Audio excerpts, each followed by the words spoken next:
Hi, pursuers. Welcome to another episode of the Pursuit of Happiness podcast. I'm your lovely Persian podcast host, Naz Kazimi.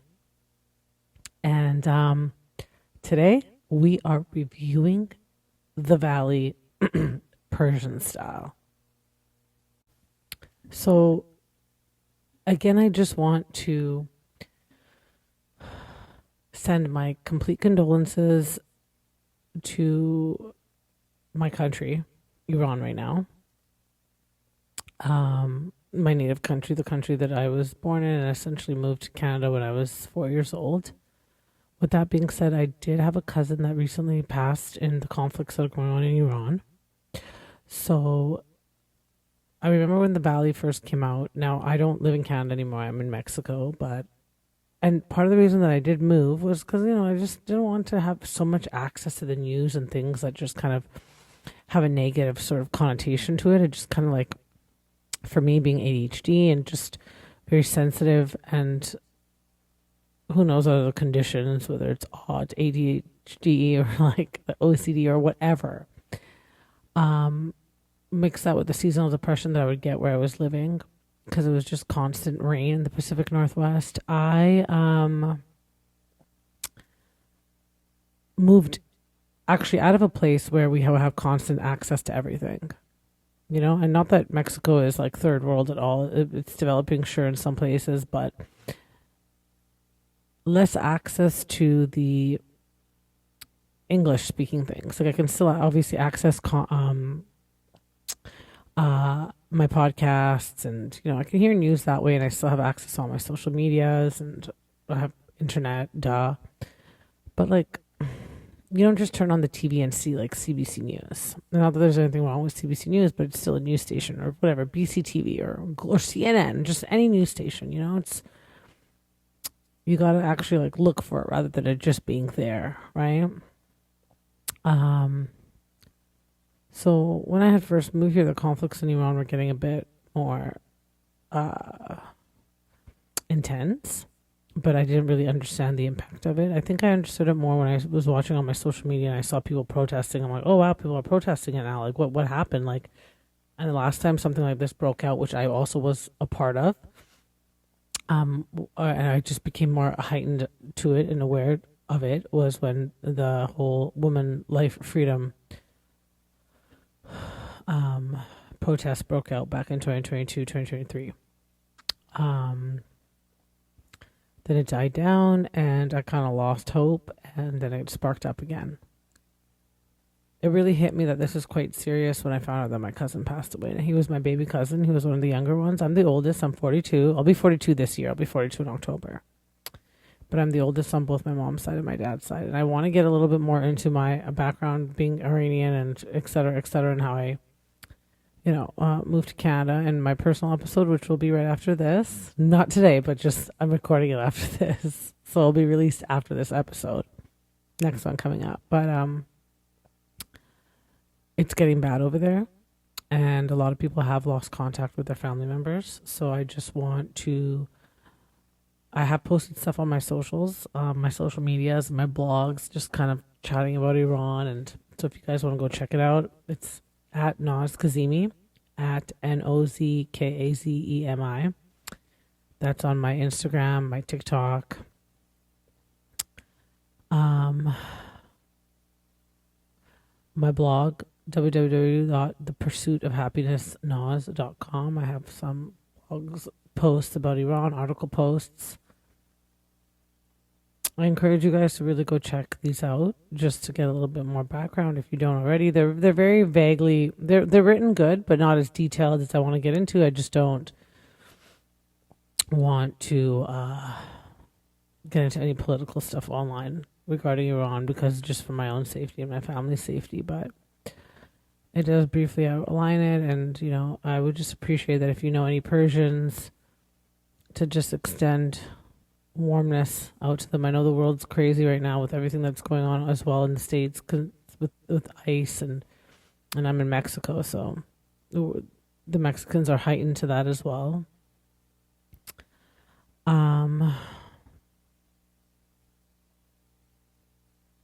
it's a crazy world out there.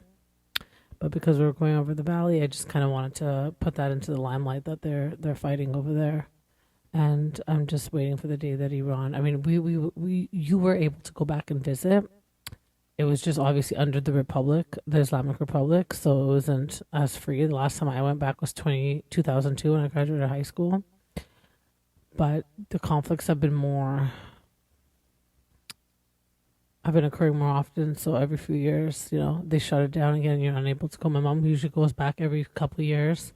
I really want to take my daughter. If I ever get married, my husband better be coming back with me to Iran. We're going to go as often as we can. It's beautiful. My family would just devour him up. But unfortunately, right now, this is what they're fighting for. So it's hit my family hard that my cousin's passed. But we're not going to forget him. We're going to keep talking about him and every other single person that's ever died to make Iran free again. Okay? So please be a little bit more sympathetic to the Iranians out there that are doing the protests, and just how amazing that we can peacefully protest outside of Iran while they're protesting over there and they're getting shot and killed like my baby cousin. He was not going to die in vain. With that being said, let's get into the valley, guys. It's so good. I'm recapping 3 episodes today, okay? They kind of intermesh with each other, but let's start with episode 3.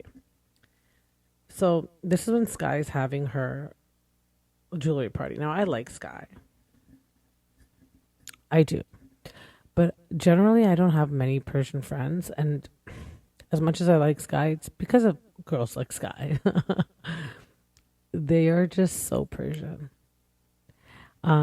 She's throwing a party for her one-of-a-kind design jewelry, and you can tell that there's definitely some sort of beef between her and Gigi. I don't think we saw where it started, but you can definitely, the tension is building. So that's with Sky, okay? Now, Tommy's still upset with the sit-down with Vita. I do really like Tommy. I loved his recaps. I like listening to him more on the dirties, like Till the Dirt, than when MJ is alone, to be honest.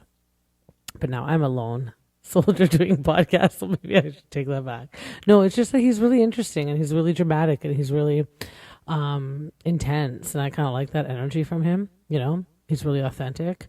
But one thing I do feel bad for him is that he can't see his part in all of this and what's really affecting MJ, and that makes me really sad for him. It makes me sad for MJ, and it makes me sad for their relationship. It makes me sad for Shamps. It makes me sad for Vita, because you could see that he was really trying. But if he can't just hook this one little part to see really where it's going wrong, or what he could possibly take a little bit of accountability for and change, that's what I feel bad for. Now, with that being said, I'm not saying Tommy needs to go in and become Reza's best friend, because as we watch in further episodes, and we'll get there, but I just kind of want to cover it now. You can see that MJ kind of has a little bit of contention around her, just upset around the fact that Tommy doesn't even integrate himself into the friend group. Like, he's invited to all these things, though half the cast haven't even met him. And he still wants to keep his distance. Now, if this is something that your wife really likes, even if you don't want to be friends with Reza, you can still show up and be there for her and keep your distance from Reza. You can still participate in other activities that Reza is not involved in. Which, I mean, he has, but it's only been directly with him and MJ. Even like when Natasha and Golnessa went over. Like, if he was just there, hey, how's it going? Chatting with them at least, like catching up with Golnessa. Because, yeah, he does like Golnessa, and he always does defend her when he does the recaps of Shaw's, because he saw how MJ treated her like shit, when it was Shaw's of Sunset, right? But the fact that he doesn't really understand how badly it affects MJ is the part that I feel bad for him, and I feel bad for the rest of the family, and ultimately led to where it is now, which I heard that they're just finalized the custody arrangement between her and Tommy, so they're still amicable. They're still figuring out what to do with the podcast. It's sad. So another thing I want to point out about Sky, this is my next point, I think, because it jumps from like scene to scene as I take the notes. So Sky looks so Persian, talks so Persian, but she has all these tattoos.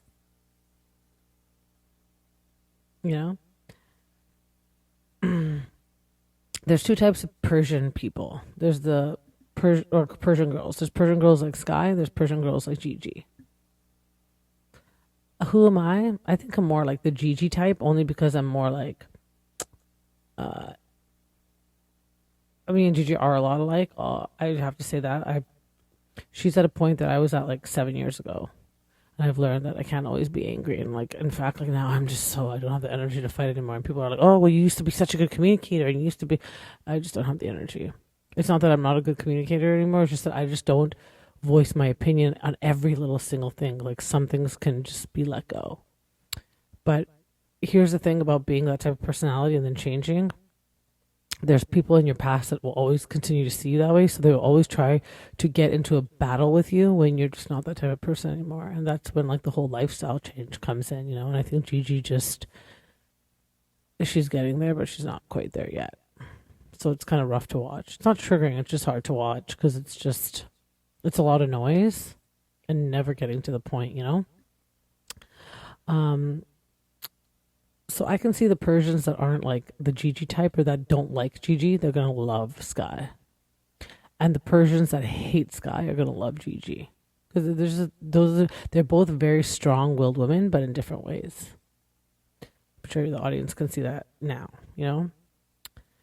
Tannin explains the situation with her and Greg.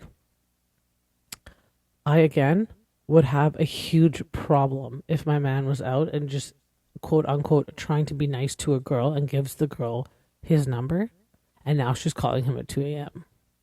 It's one thing that you gave the number out, but what's the 2 a.m. phone calls? Why does she think if you were just being nice it's okay to call her at 2 a.m.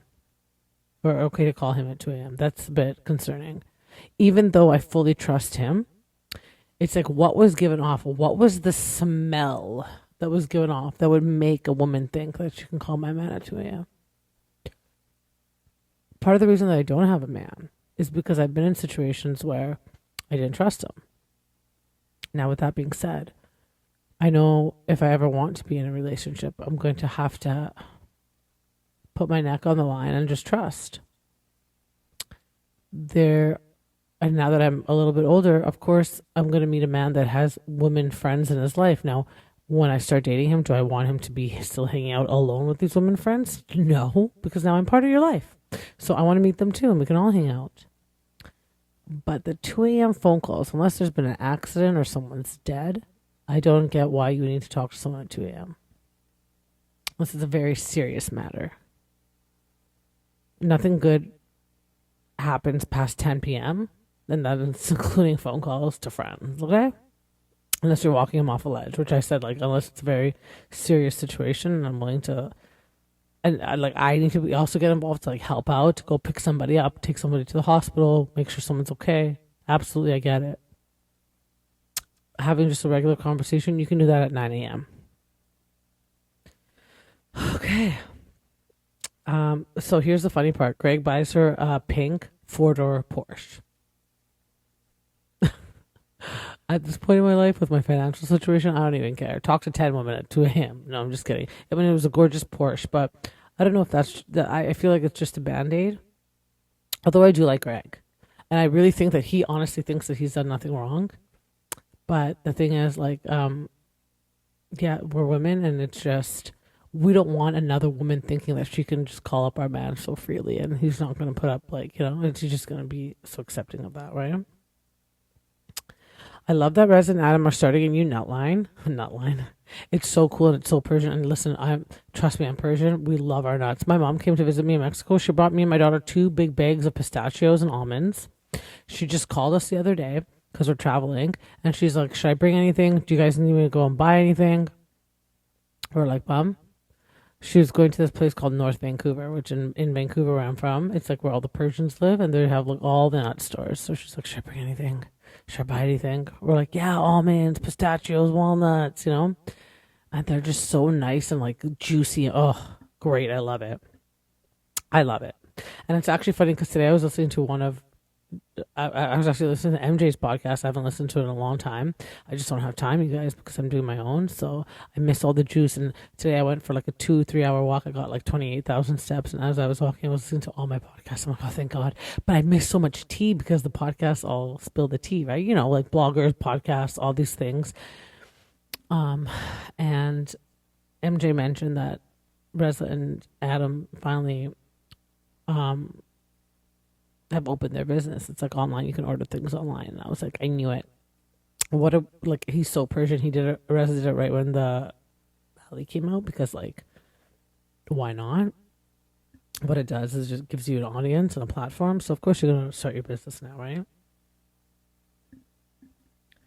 So Reza, Natasha, and Gigi go to get their pedicures.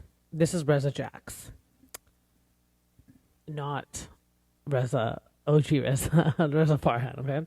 Reza Jax, Natasha, and Gigi go get their pedicures, and Gigi brings up Dennis. Gigi has been divorced for the second time in less than a month. Okay, so let me reiterate what I just said, because I'm just completely reading off my notes. This is the second time that Gigi's been divorced when she's been married for less than a month. She's gotten married twice. Each time they lasted like a week and a half. She goes and she gets it annulled, and within a month's time, she's been married and divorced. And so this is the second time to this guy named Dennis. It appears that Dennis was her business partner and best friend of like 16 years. Like, he's the only man that Elijah's ever met. They went into business together when Gigi was selling her sex toys. And then, just like any relationship, when you spend too much time with the opposite sex, you assume that you're in love. So they got married. Now, from Gigi's point of view, she's saying that she married him to get back at her other friend that she liked, or they were supposed to get together, but it didn't work. So she married Dennis to get back at that man. But shortly after, they got divorced. Which again, the divorce lasted, I mean, the marriage lasted a week, and then it was annulled. He goes and he marries one of Gigi's friends. Okay. So this pisses Gigi off. For the first time in 16 years, they stopped talking. Here's the funny part. I also heard this today. I'm telling you, I've missed so much tea. I heard, you guys, through the grapevine of Bravo, that the friend, quote unquote, that he went and he married after was Paulina, Mike Shoad's ex. My freaking jaw dropped to the floor. What the heck? I believe, I didn't do my research, I believe that they're not married anymore either, because if they were, I don't think Gigi would still want to be in that relationship. I'm going to look that up for next time. Okay, I'm going to double check, but I believe that he's not with her anymore, because even Reza Jax in this conversation at the pedicure shop was like, is that his little shtick? Like, he gets married and then he gets divorced, he gets married and then he gets divorced. We later find out that Dennis lives in like an $8 million home. He's got it going on. I mean, he's Gigi's business partner, and by that I'm assuming like the investor, the one that kind of does everything, and then as she makes the money, he's getting repaid back slowly. I personally couldn't go into business with Gigi with the attitude that she has. She's very hot and cold, and it's just really unstable to be business partners with somebody like that. But again, I'm not the one in that relationship. Back to the storyline. I feel like if I were to ever be married, I just want to get divorced right away as well.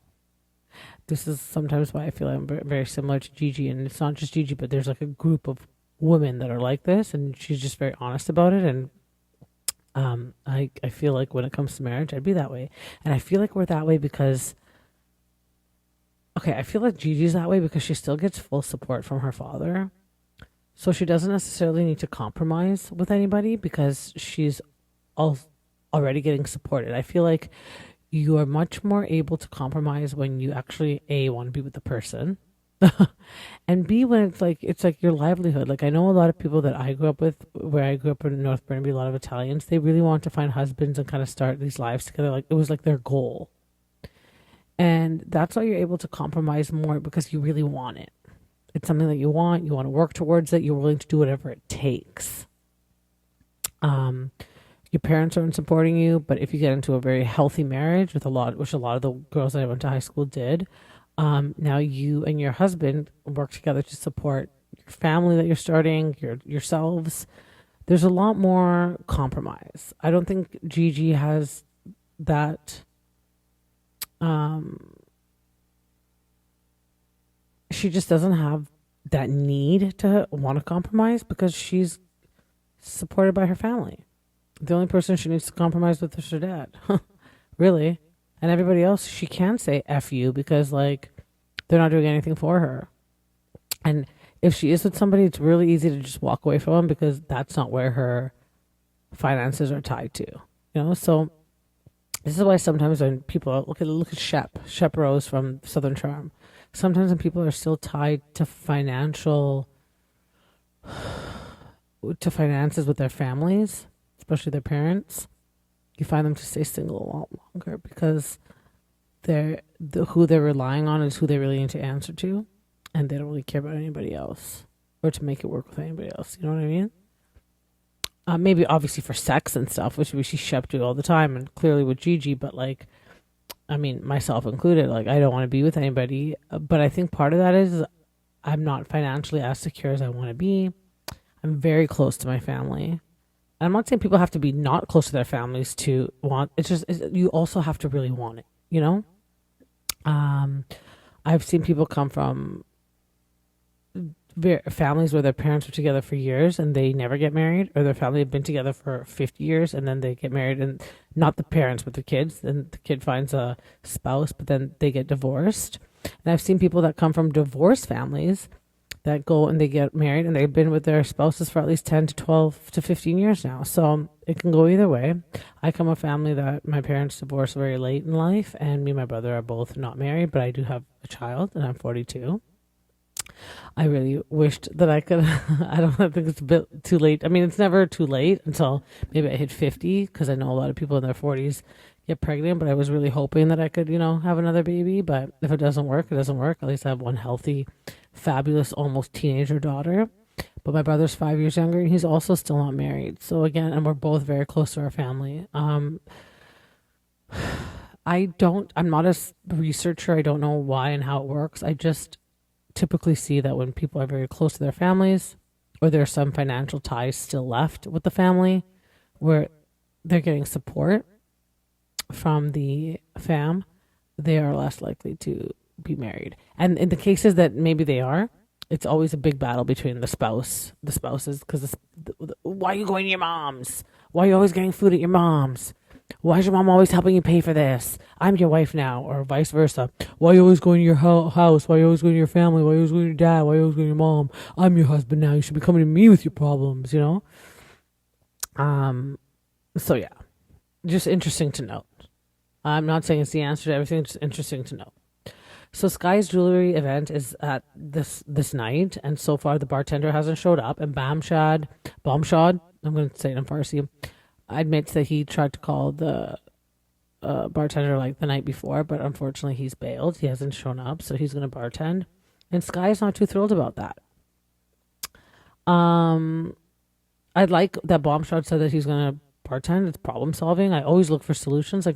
And sometimes people just want to bitch and vent to me about stuff, and I'm always like looking for a solution. I have to realize do you want me to help you out with this, or like do you just need me to listen to you vent? Because I'm always like, when I hear a problem, I always think of a solution, because I'm just very solution oriented. Like, I used to be where like, oh my god, it's a problem, but I'm wise enough now to know that like there's solutions for everything, and I've lived through a lot of things, and a lot more easier to come up with solutions the more wisdom you have and the more experiences you go through. So hi, that's me.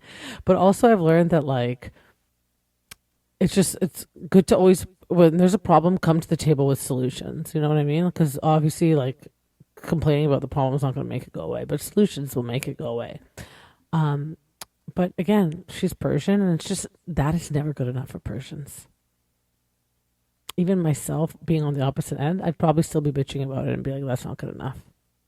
What is good enough? I don't know, but that's just not. Adam is talking to Tannin and brings up how Gray gave out his number. And again, I agree with Adam and Reza and even Sky that I would have killed somebody had they done that to me. Like literally, it would have been a divorce. I think Tannin is just at a breaking, not a breaking point, but just at a point where, and like by breaking, I mean like where she just doesn't have the energy to fight anymore. Like she trusts Greg enough that like she doesn't want to fight, but at the same time, like it'd be nice if that effort that like he even that 25% effort that he put into like handing out his number that night, if he just redirects it back to the relationship, it might make a slight difference, you know. And now initially I watched this episode half asleep, and I didn't understand why Sky would be so upset that Gigi was smoking a joint. Because remember, she bitched. It's legal, and if there's alcohol, who cares? Like alcohol, weed, you know, like these are both legal things. But then when I watched the episode again, just to make sure that my notes are correct, because I was again half asleep, it makes a little more sense that like why she was upset. First of all, it's her trunk show for her jewelry, so it's you could say it's a work event. There's nothing wrong with smoking pot, but even though pot's legal, if you go to like we have a fair, it's called the PNE, the Pacific National Exhibition in Vancouver. You can't just smoke anywhere. You can also can't just drink anywhere. But drinks are a lot more acceptable at parties because okay, for example, you go to a dinner party. Everyone inside can drink. Drinking doesn't have a smell. You can hold your cup. But when you want to go have a cigarette, you got to go step outside. You don't just smoke inside the house. Same thing with weed. There's a designated area. It smells. It's also like her work thing.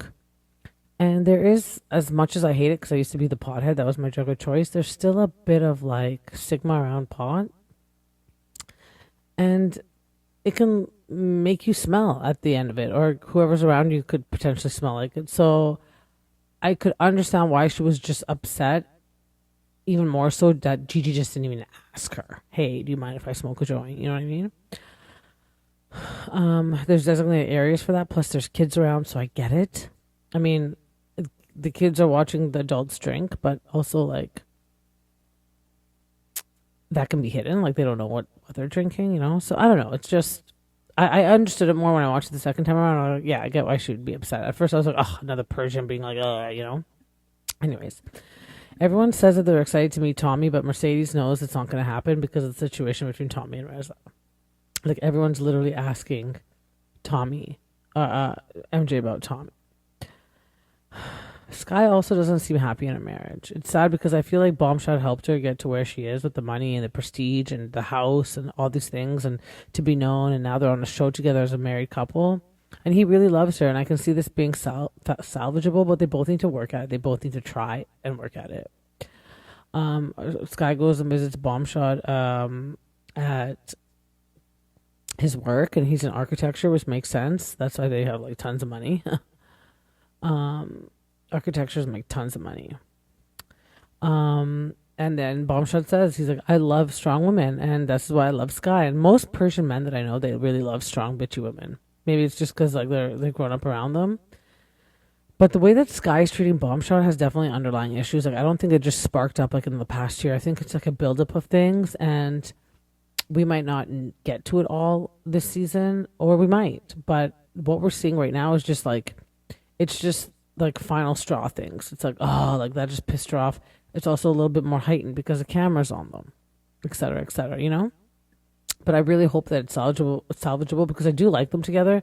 And you have to understand Bombshot's a bit more older than Sky, so his needs and wants are a little bit different. I find that like just the communication is a bit, I mean, I see further episodes where Sky is attempting to, and they chat with each other, but I feel like this is like the first time ever in like the amount of time they've been married that they're trying to talk to each other. And perhaps because the cameras are there, which, hey, if it helps, great. But like, you can't just be talking about this. Like peel back the layers and really figure out where all this like kind of animosity, resentment is coming from, right? Now Dennis comes to meet up with Gigi, and even though Gigi is stoned, she's mad that after the quote unquote divorce, Dennis went to start dating Gigi's good friend. Let's not forget who the good friend was. Allegedly it was Paulina. First of all, what kind of a friend would do that to Gigi? Knowing that she's nuts. And just being friends with anybody. Who cares if it's Gigi or not? If you're friends with the wall, why would you do that to the wall? You know? And then on top of that, Dennis did it too. So not only in this whole transaction did she lose a friend, a good friend, She also lost Dennis, that she was best friends with for 16 years. So her being upset is understandable. We get into episode 4. Gigi wants to get back to back to the intimates with Gigi for her sex toy line. But Reza and Maris, or MJ, sorry, and some of the other cast may not be happy with her being friends with Dennis again, and she's aware of this. So she has to navigate this. And Tannin is inviting everyone to Palm Springs, all going to Palm Springs for a weekend. So that's the next thing that we're looking forward to. So it's leading up to that for episode 4. In the meantime, Sky invites Reza over and says she doesn't want to live in the valley. She wants this, and this at her house. And Reza says the most, the best thing that everyone could say, you're nuts. Right now, all interest rates are sky high. If you're in a locked in interest rate for now, like stay there until like this whole thing passes or whatever. Like just not a good time to be talking about perhaps buying a new place. And then she's like, then I'm going to renovate. But if you renovate, you're putting in all this money into it. So you might as well have just gotten a new place. Either situation is not good. I feel like Sky is like, she thinks that, and I know a lot of people say this, but she thinks that she's richer than she actually is. They're rich, don't get me wrong. But she thinks she's like Kim Kardashian rich. You know what I mean? It's like, you're like, you're like between the 0 to like $50 million rich. You're not like over $500 million rich, So it's like, let's just be a little bit more realistic. I don't know if it's because the camera's there she's doing that. Like, I don't know. I don't know how you can get that rich too from just selling jewelry, but okay.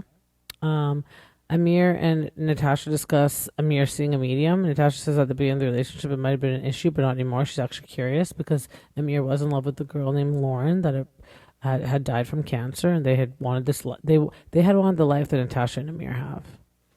And I think that like I think the part that is going to really bother Natasha is the fact that like Lauren and Amir didn't just break up. Like she just died, and not suddenly. Obviously, they knew that it was coming to that, but like it was a death.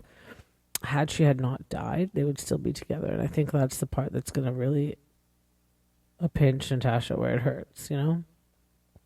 Natasha and Gigi and MJ meet up at MJ's. They all have sons around the same age.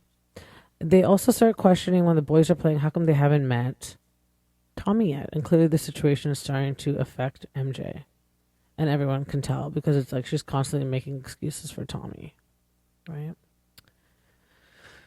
The crew heads to Palm Spring. Greg goes ahead alone to set things up. Tannin takes Sky and bomb shot. She says that she argues with Greg about anything and everything, so she can't drive with him for 2.5 hours in the car.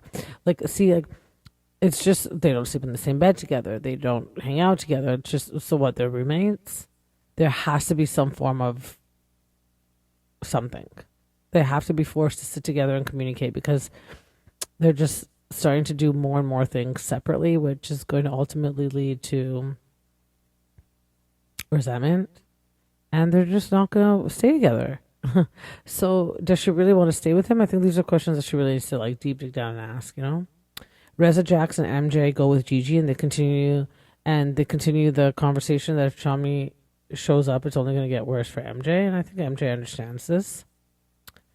Once they get to Palm Springs, again, Sky's complaining about the room that she got, and everyone says that if they had a trip planned, the last thing they would be doing is complain. I feel bad for Amir because he really was the one that put it together, and Sky's best friends with Tannin, and Amir just like, he doesn't really show him reacting to this, but like you can just tell like it's like so cringy worthy and awkward. So Reza Farhan has a night planned for Adam's birthday at the restaurant that they got married in, which was in Palm Springs. The flashback shows Asa in it, and I was just like, oh wow, that is a Shaw's flashback right there. Sky takes Gigi to the side to talk to her about her weed smoking, and to be honest, I thought Gigi was going to like erupt in some sort of madness, but she took accountability, and I'm very proud of her for that. Like, it was a good moment for Gigi. It was good. I like the way that both her and Sky communicated, and in a way I like them both, but I kind of hate them both as well. But I like that they're able to communicate effectively. So I feel like this is why they probably bump heads, because they are both very strong women. And although they're so different, like Persian girls, we're so different, but yet we're so much alike. So I think this is where it's starting to you can tell that they can communicate effectively. So if there's an issue that comes up, it's because they just don't want to communicate, you know? Now Tannin surprises the group with a medium reading, which makes Natasha a bit uneasy.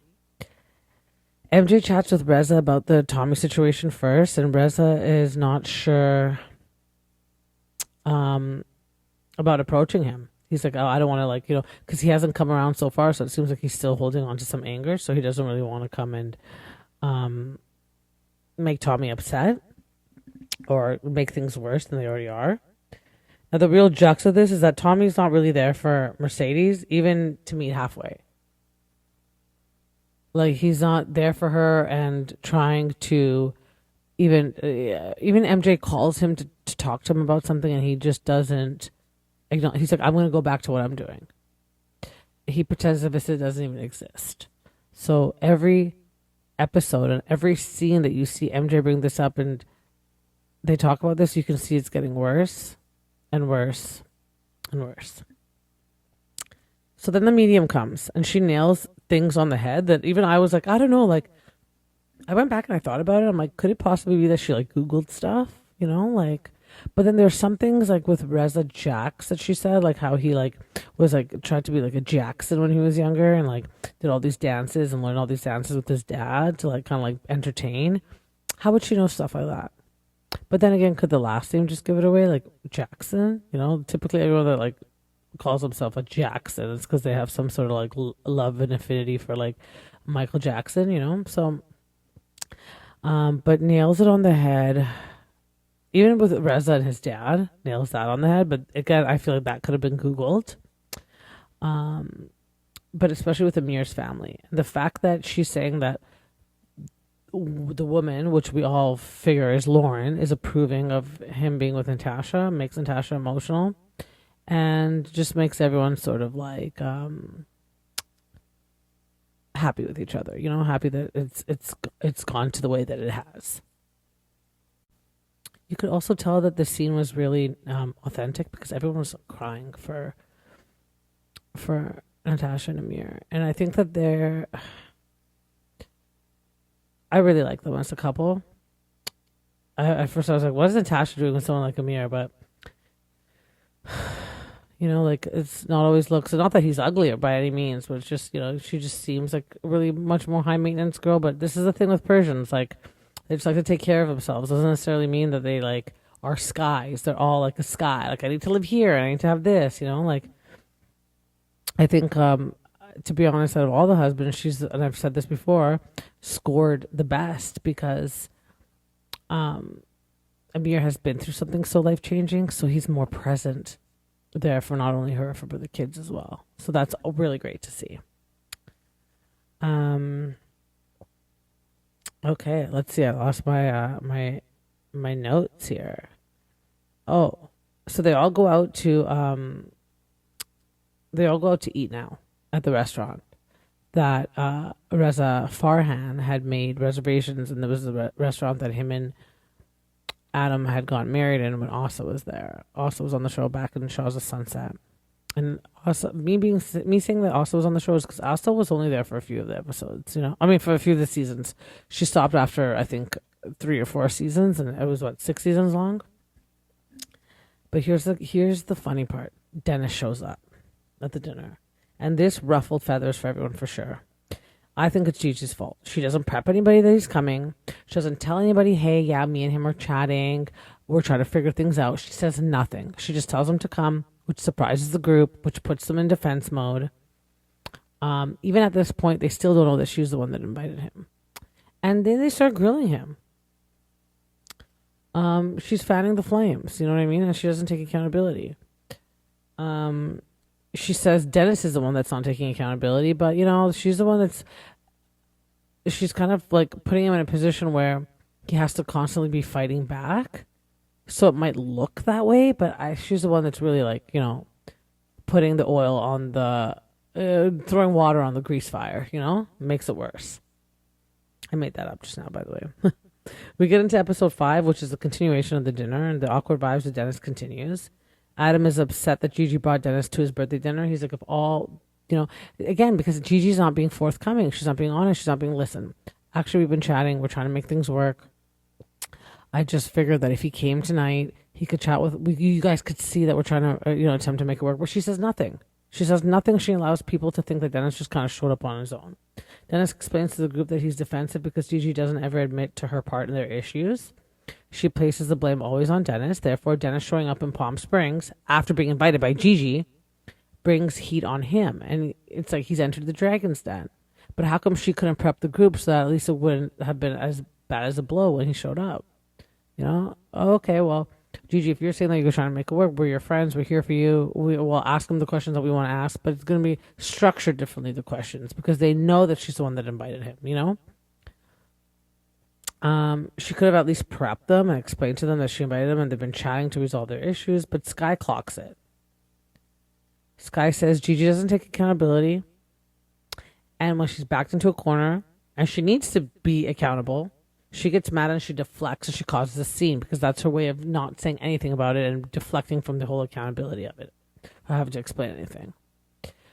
Now, guys, I only took notes up until then, but I do remember the rest of the episode. So I'm going to kind of get into what I remember and what I kind of want to chat about. Because sometimes I feel like I'm just reading off of notes and it's great. I'm sure you guys have watched it.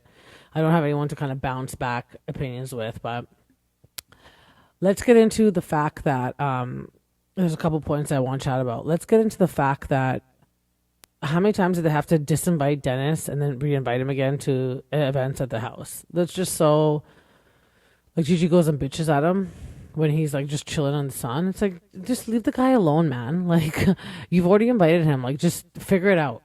Pretend that this is now your real life, because if you want to go back into business with him, you can't just keep kicking him out and bringing him back. You know what I mean? Like, this is not going to work. He's not going to want to be partners and invest and help you with anything furthermore, because you're disrupting his mental health. No wonder. Actually, I'm kind of good that there was a divorce, because like this is clearly not working out for both of them. So Dennis is about to leave, and then MJ, surprisingly, who was bitching at him the night before, goes and says, "Listen, Dennis, don't leave. You're already here. Now let's try to make it work, because it can't just be like these extremes where you like leave and then you come back. You leave it, like you gotta like work through it. Like, if there's an issue where this is coming from MJ, so this is pretty profound. I was happy to see that. He's like, just give me some space. Okay, great. And then Natasha and Amir still weren't there because they were with their kids, and it doesn't upset the group, but they kind of want them close. So like, how come they just didn't bring the kids? My daughter even said, she's like, how come they just didn't bring the kids to the house? There's a pool, everything. And I said, I'm like, because they're talking about more than they want to put on camera.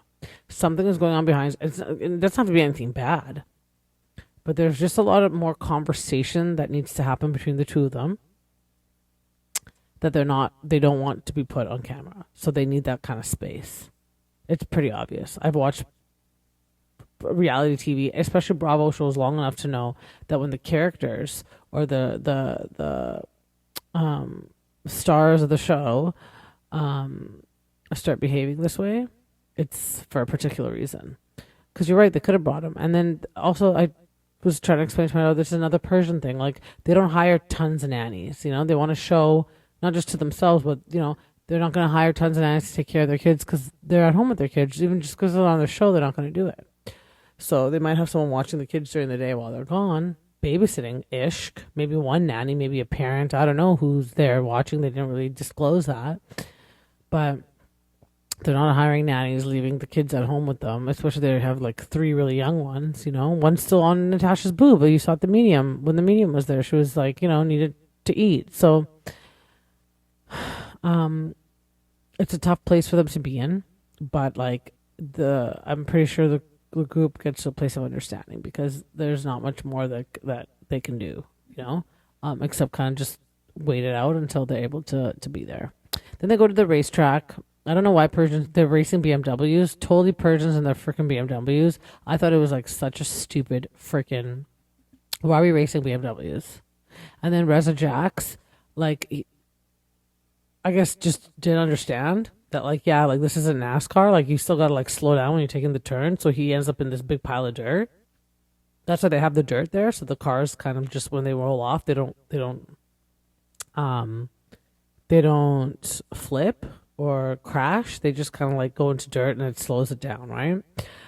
I hated the scene. It wasn't exciting to me. As much as an adrenaline junkie as I am, it's just this is the type of thing that are so Persian. It just wasn't for me. I'm just like, okay, whatever. Um, then it leads into them, like a few more things happen in between. Uh, they're about to have dinner, go out for dinner, and then you see Gigi saying, like, I don't get why Dennis is here. Girl, because you invited him. Like, what the hell? And then unfortunately, Bombshot and Adam had to do the thing of going and disinviting Dennis. And Dennis was nice about it. He was a good spirit about it, you know? Like, he was just like, you know what, Adam, it's your birthday. I get it. Gigi's kind of like making it into this. He didn't say this, but, you know, Gigi, every time he's there, is kind of making it worse and kind of involving everybody and like the dramatics of it. So, yeah, he took. And the second time he gets kicked out, like, dude, like, come on. Like, I'm so sick. Like, if I see Dennis there one more time, but like at the mercy of like these other people where they're like bitching at him and fucking dictating how he's treat him like shit on TV. It's sad to watch, and honestly, like, it's gonna make me lose respect. You know. Then it gets interesting because then Sky and they're all having a conversation, and Sky saying like, I want to live here and I don't want to live in the valley and blah blah blah. And then Gigi breaks the fourth wall. She's like, you're on a show that's called The Valley, and Sky's like, so. Interesting to note that Bombshot and Tannin, Bombshot being her partner and Tannin being her best friend, were quiet through this whole thing. Reza kind of gets annoyed with Sky. So he starts to bring up, hey, what did you do when Tannin showed you her jewelry? Or her lotions, because I guess Tannin made some skincare. Earlier in the episode, Tannin had mentioned that Sky can be very, like, selfish. I'm just going to put it in my words, selfish.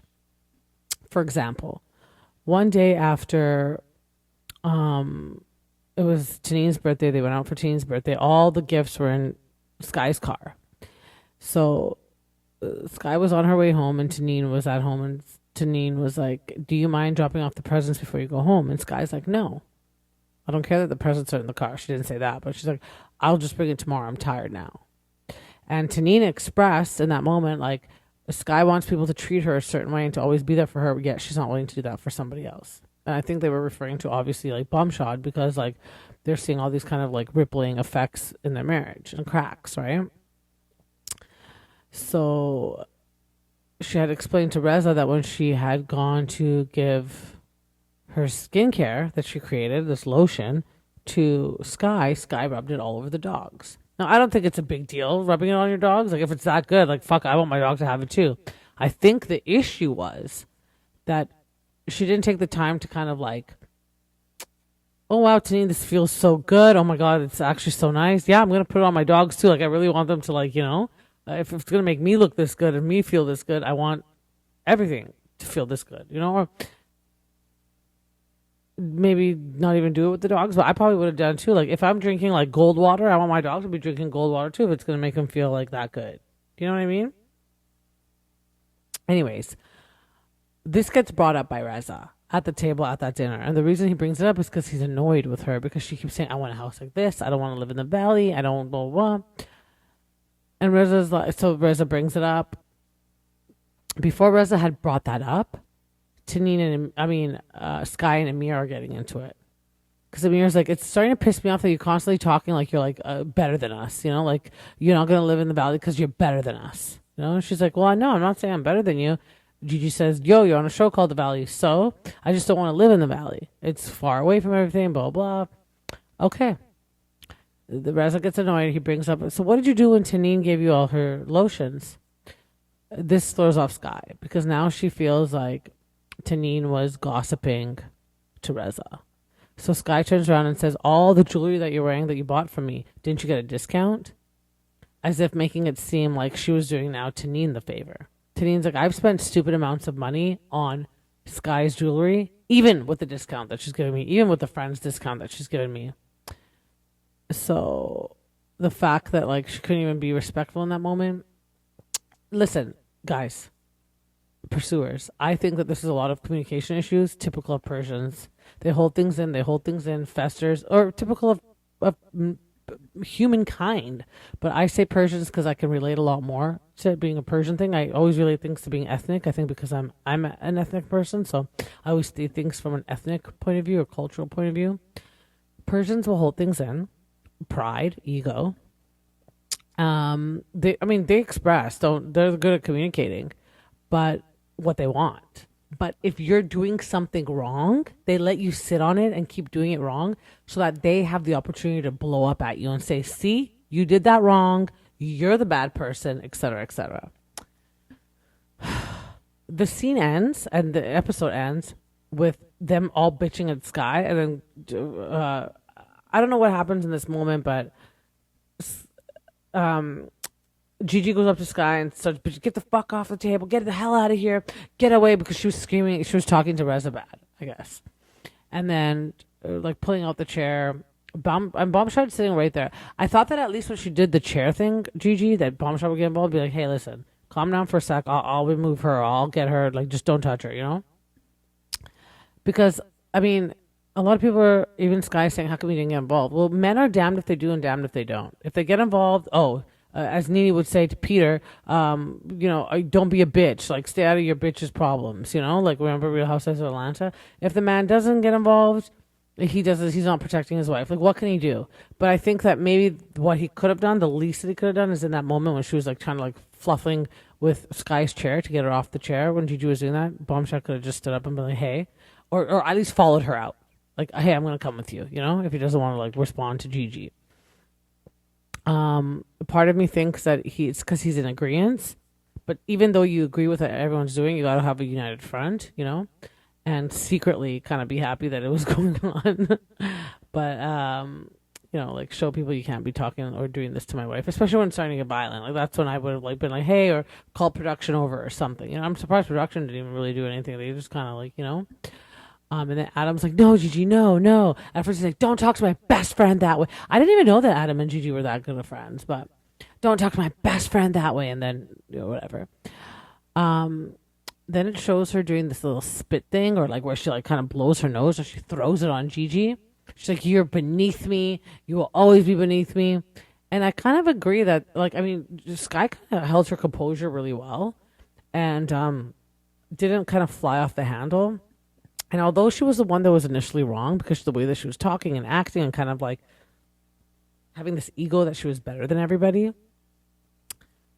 she ends up winning. It's like the Meredith situation with Brittany. What Heather was trying to explain. I'm bringing Real Housewives of Salt Lake City in here. Brittany was wrong for bringing up the thing about Meredith and her husband. But Meredith loses. Anybody loses when your reaction is more extreme than what's happened. Because now you're the aggressor.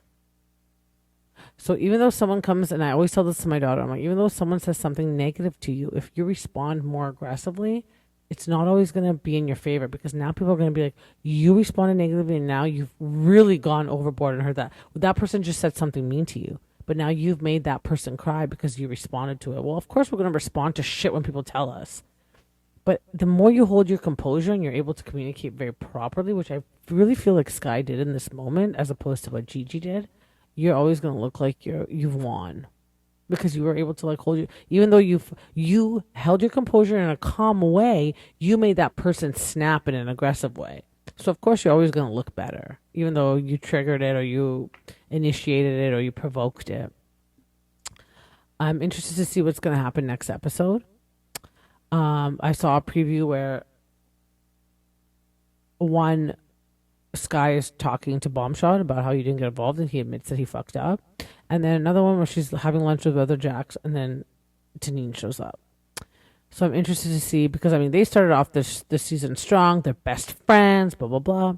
But then moving along, I've heard a lot more interviews. Reza's been in interviews on podcasts or just in general, and even MJ, and they say there's one person that thinks that they're better than everybody, and that's the one that like not a lot of people have chatted with or talked to. So we all know who that is at this point. I'm interested to see how the relationships kind of evolve throughout the show, or throughout the season. So yeah, that's it, you guys. I'm gonna leave it there. Wow, it's so good, right? So many podcasters, so many Bravo sites are saying that they love it. Unfortunately, it's just hard to really celebrate how good the show is because of what's going on in Iran. We have to kind of like,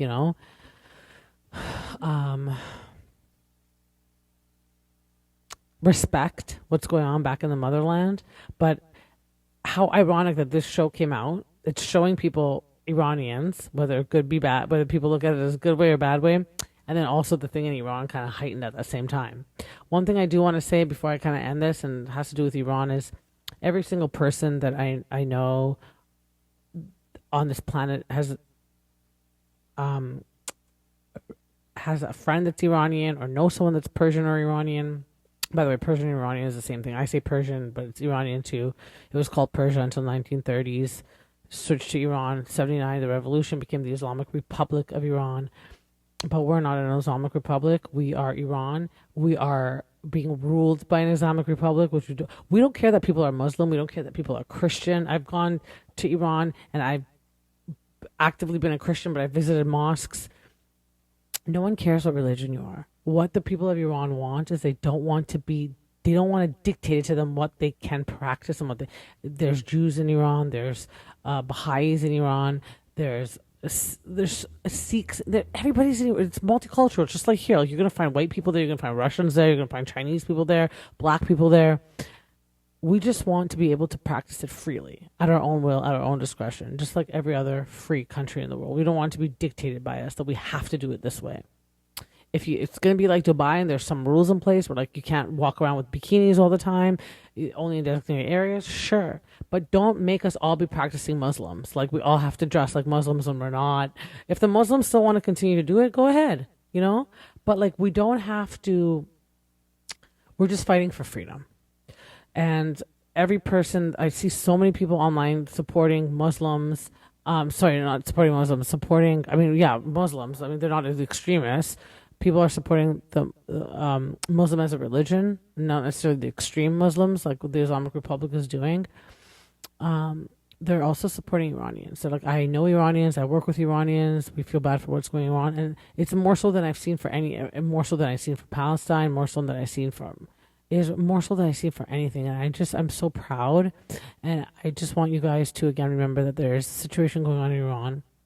You don't have to listen to it. Don't make yourself sad. Don't watch the videos, but just understand that we are going through a huge time back home and in the motherland, and just be sympathetic. I know the protests are annoying. I know they're clogging up the routes, especially on Saturdays. I'm seeing it's happening in Vancouver. God, I'm not going out on Saturdays if I go back. But just please have compassion. We're just trying to get it out there so that something changes, okay? My cousin will not have died in vain. With that being said, you guys, thank you so much, pursuers, for listening to me. Please subscribe, like, share, comment. Find me on socials. I want to communicate with you guys. Let me know that you're listening to the podcast. I appreciate all of you out there. I see the numbers going up per episode, and I really appreciate it. And we will see you soon for my personal episode.